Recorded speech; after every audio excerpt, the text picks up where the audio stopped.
আমাদের মূল যে দাবিটা আছে গণভোটের গণরায় বাস্তবায়ন এবং জনদুর্ভোগ নিরসন, জ্বালানি সংকট নিরসন, দ্রব্যমূল্য নিয়ন্ত্রণ এবং আইন শৃঙ্খলা পরিস্থিতির উন্নতি, চাঁদাবাজি, সন্ত্রাস, নৈরাজ্য বিভিন্ন জায়গায় হচ্ছে, দখলদারিত্ব হচ্ছে, এরপরে স্বাস্থ্য খাতে যে নৈরাজ্য চলছে, মানুষের বেসিক যে নিডগুলো স্বাস্থ্য, শিক্ষাঙ্গনে যে সন্ত্রাস হচ্ছে, শিক্ষার পরিবেশ বিঘ্নিত হচ্ছে, বিশেষ করে সরকারি দলের ছাত্র সংগঠন দ্বারা যে সন্ত্রাসী কার্যক্রম চলছে, এই সব কিছু বন্ধ করে দেশে শান্তি ফিরিয়ে আনা, আর শান্তি ফিরিয়ে আনতে হলে গণতন্ত্রের বিকাশ অপরিহার্য।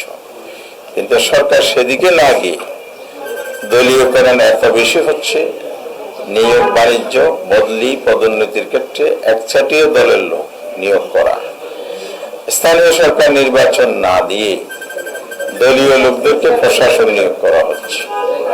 এই সব কিছুর বিরুদ্ধে আমরা জনমত গঠনেরও কর্মসূচি নিয়েছি, রাজপথের বিক্ষোভ, সমাবেশ, গণমিছিলের কর্মসূচি নিয়েছি, পর্যায়ক্রমে সেগুলো পালন হচ্ছে। আমরা আজকের বৈঠকে পরবর্তী যে কর্মসূচি ঠিক করেছি, শীর্ষ বৈঠক থেকেই সেটা সিদ্ধান্ত ছিল, শিডিউলটা আজকে আমরা প্রণয়ন করেছি। সেই শিডিউল অনুযায়ী আমরা এই যে দাবি গণভোটের রায় বাস্তবায়ন, সরকার শুরুতেই যেই ন্যাক্কারজনক ঘটনাটা ঘটিয়েছে, মানুষের যে প্রদত্ত রায়, প্রায় 70% মানুষ রায়কে উপেক্ষা অবজ্ঞা করেছে, যেটার মধ্য দিয়ে মানুষ দায়িত্ব দিয়েছিল সরকারকে বা যারা রাজনৈতিক দল আছে তাদেরকে, তারা সংবিধান সংস্কার পরিষদের শপথ নেবে, যেহেতু একই দিনে সংসদ নির্বাচনের ভোট এবং সংবিধান সংস্কার পরিষদ গঠনের ভোট হয়েছে, সেটা শপথ নেবে। এরপরে পরিষদ গঠন হবে, অধিবেশন ডাকবে, পর্যায়ক্রমে 180 দিনের মধ্যে সকল সংস্কার প্রস্তাব, বিশেষ করে সাংবিধানিক সংস্কারের বিষয়গুলো বাস্তবায়ন করবে।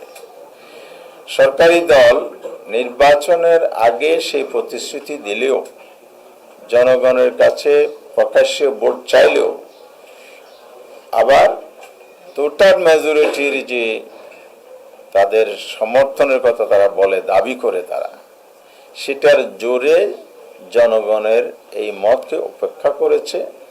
তারা শপথ নেয় নাই সংবিধান সংস্কারের সদস্য হিসেবে, এবং পরিষদ না ডেকে পার্লামেন্টে চলচাতুরি করে, বিশেষ করে ক্ষমতার জোর, টোটাল মেজরিটির জোর, এই সবকে কাজে লাগিয়ে তারা এখন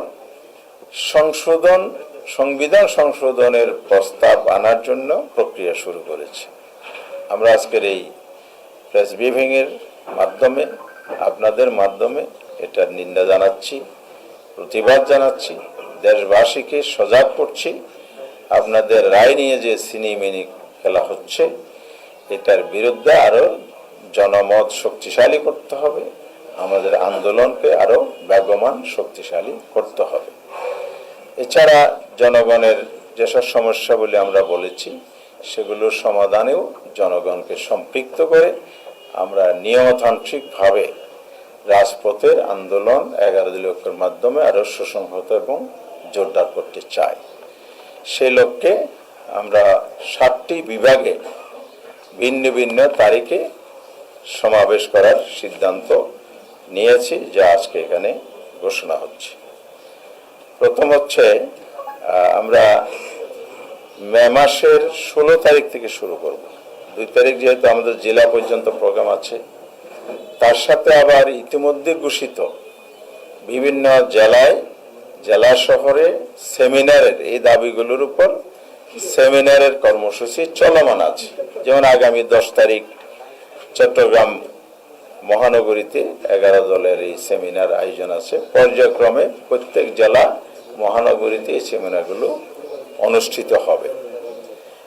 এই জন্য আমরা প্রতি মাসেই প্রোগ্রাম রেখেছি, সামনে যেহেতু একটা ঈদ আছে, তো ঈদের আগে আমরা একটির বেশি প্রোগ্রাম নিতে পারছি না, মানুষ কেনাকাটা নিয়ে ব্যস্ত হয়ে যাবে। এই জন্য 16 মে আমরা রাজশাহীতেই বিভাগীয় সমাবেশটা করব। এরপরে ঈদের ছুটি একটা দীর্ঘ সময় থাকে, সেটা বিবেচনায় এনে আমরা 13 জুন চট্টগ্রামে বিভাগীয় সমাবেশ করব ইনশাআল্লাহ। এরপরে 20 জুন আমরা খুলনাতে বিভাগীয় সমাবেশের প্রোগ্রাম ঠিক করেছি। 27 জুন আমরা ময়মনসিংহতে বিভাগীয় সমাবেশ নির্ধারণ করেছি।